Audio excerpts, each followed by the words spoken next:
Hello, वर्षा रेसिपीजमध्ये तुमचं मनापासून स्वागत करते फ्रेंड्स. तर हुलग्याच्या पिठामध्ये या दोन वस्तू घालून अशी कुठली भन्नाट रेसिपी तर सांगते. त्यासाठी बघा, इथे 1 कप हुलग्याचं पीठ घेतलं आहे. त्यामध्ये आलं लसणाची पेस्ट घालायची आहे 1 चमचा. त्यानंतर चवीनुसार मीठ टाकायचं आहे, थोडंसंच टाकायचं आहे मीठ. आणि लाल तिखट टाकायचे आवडीप्रमाणे. तर कमी जास्त करू शकता. इथे मी 1 चमचा लाल तिखट टाकले आणि अर्धा चमचा हळद पावडर टाकलेली आहे. आता हे सगळं टाकल्यानंतर आहे ना, पूर्णपणे मिक्स करून घ्यायचं आहे. जे आलं लसणाची पेस्ट टाकली ना, ती पूर्ण पिठाला चोळून घ्यायची आहे. त्यानंतर लागतनुसार पाणी घालायचे, जास्तीचं पाणी घालायचं नाही. थोडासा घट्टसर गोळा बनवायचा आहे, म्हणजे जसं आपण चपातीसाठी पीठ भिजवतो ना, त्यापेक्षा थोडंसं घट्टसर भिजवायचे. आता आणि बरेच जण हुलग्याच्या पिठाची शेंगोळी बनवतात बघा. तर ही शेंगोळी प्रत्येकालाच बनवता येते असं नाही. पूर्वीचे आजी लोक, आई लोक छान बनवायचे, पण काहींना शेंगोळी बनवता येत नाही. आता मला पण येत नाही आहे, तर मी अशा पद्धतीने ही रेसिपी बनवते. तर एक सोडून तुम्ही 2 भाकरी खाली एवढी टेस्टी आणि रुचकर लागते. तर पीठ भिजवून साईडला एक 5-7 मिनटासाठी ठेवायचे, भिजू द्यायचे. तोपर्यंत मसाला काढून घ्यायचा आहे. इथे कांदा, खोबरं, आलं, लसूण, कोथिंबीर हे सगळं छान असं सोनेरी रंगावर भाजून घ्यायचे तेल टाकून.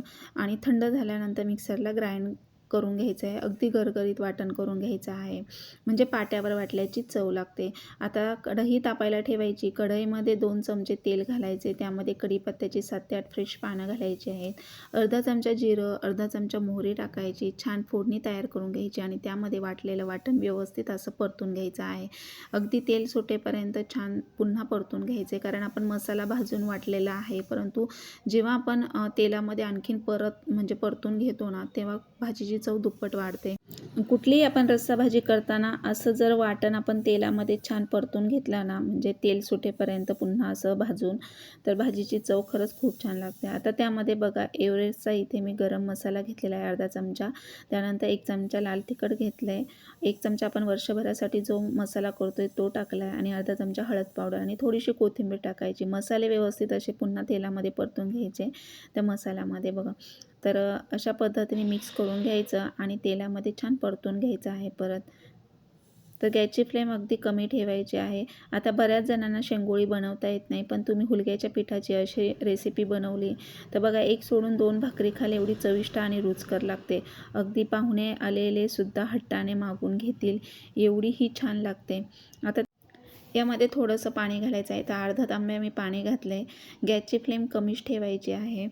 त्यानंतर चवीनुसार मीठ घालायचं आहे. इथे मी खडा मीठ घातलं आहे आणि बारीक गॅस करून ठेवायचं आहे. उकळी येईपर्यंत आता आपण बाकी प्रोसेस करून घेऊया. तर आता इथे पीठ पण छान भिजलेलं आहे. छोटासा गोळा काढून घ्यायचा आहे पोळपाटावर आणि त्यानंतर तुम्ही हुलग्याचं पीठ किंवा बेसन पीठ लावण्यासाठी घ्यायचं आहे थोडंसं. तर मी पिठी एका साईडला काढून घेतलेले आहे आणि त्यामध्ये बघा असं टॅप करून आपल्याला हे व्यवस्थित असे लाटून घ्यायचं आहे. जास्त जाड नाही किंवा जास्त पातळ नाही लाटायचं आहे. जसं आपण पाटवडी करतो बघा, पाटवडीची भाजी अगदी त्या पद्धतीने करायचं आहे. पण ही हुलग्याच्या पिठाची रेसिपी एवढी भारी लागते ना, तर बघा खरंच अप्रतिम लागते. एकदा नक्की ट्राय करून बघा. पाटवडीपेक्षाही छान लागते.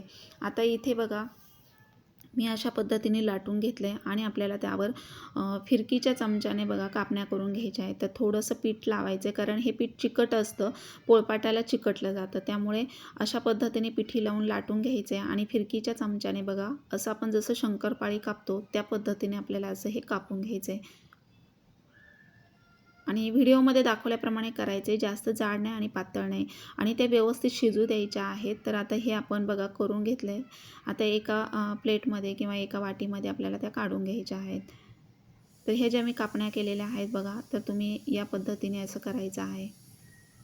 एवढी छान भाजी लागते ना, बाजरीच्या भाकरीबरोबर तर अप्रतिम लागते. आणि तुम्ही चपातीसोबत, ज्वारीच्या भाकरीसोबत सुद्धा सर्व करू शकता. तर आता इथे मी जे कापण्या केलेल्या आहेत त्या वाटीमध्ये काढून घेतल्या अशा पद्धतीने बघा.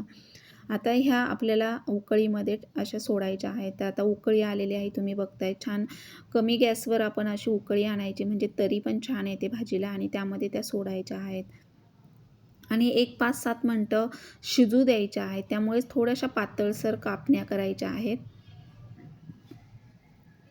जर जाड तुम्ही केल्यात तर मग खायला त्रास होतो, म्हणजे लवकर शिजत नाही आणि खाल्ल्यानंतर पोटाला त्रास होऊ शकतो.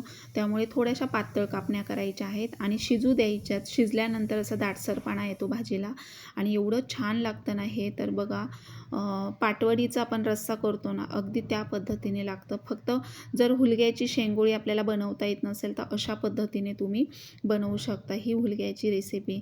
तर नक्की ट्राय करून बघा. चॅनलवर नवीन असाल तर लाईक करा, सबस्क्राईब करा आणि बाजूचं बेल आयकॉन ऑलवर सेट करा, म्हणजे माझ्या तुम्हाला अशा छान छान गावाकडच्या रेसिपी पाहायला मिळतील. आता उकळी आलेली आहे, शिजत आलेलं आहे, दाटसरपणा आला आहे भाजीला, तुम्ही बघू शकताय. आता आपण लगेच गरमागरम साईडला भाकरी बनवून घ्यायची. तर इथे मी ज्वारीच्या पिठाची भाकरी बनवते आहे. तर अशा मस्त गावाकडच्या पद्धतीने मोठ्या मोठ्या भाकरी करून बघा, छान पापुद्रा येईल अशा पद्धतीने भाजायची आहे.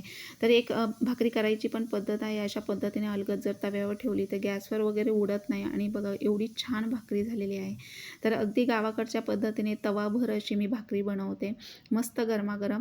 त्यावर नंतर तव्यावर ठेवल्यानंतर गॅसची फ्लेम कमी करायची आणि पाणी साईडने सगळ्या भाकरीला वगैरे सगळीकडनं लावून घ्यायचे हाताने. पाणी लावल्यानंतर पाणी सुकल्यानंतर पलटी मारायचे, म्हणजे काय होतं की भाकरी खालून व्यवस्थित भाजली जाते. तर आता बघा अलगद मी अशी पलटी करते. तर अशा पद्धतीने भाकरी भाजली तर छान पापुद्रा येतो. भाकरी भाजण्याची करण्याची सुद्धा एक पद्धत आहे.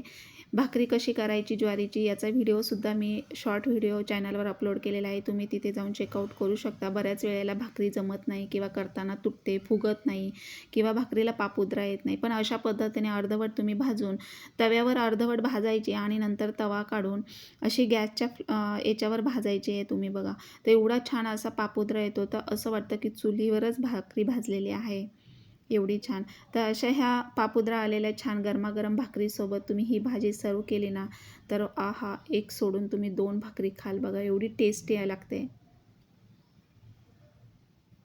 तर अशा पद्धतीने सगळीकडनं बघा कडा वगैरे सगळ्या व्यवस्थित अशा भाजून घ्यायच्या आहेत, म्हणजे कुठे कच्ची राहत नाही आणि खाल्ल्यानंतर पोटाला त्रास होत नाही. तर आता तुम्हाला मी दाखवते बघा केवढी छान भाकरी भाजलेली आहे. आला आहे ना छान पापुद्रा. नक्की ट्राय करून बघा. कसा वाटला व्हिडिओ कमेंट बॉक्समध्ये नक्की सांगा. थँक्यू.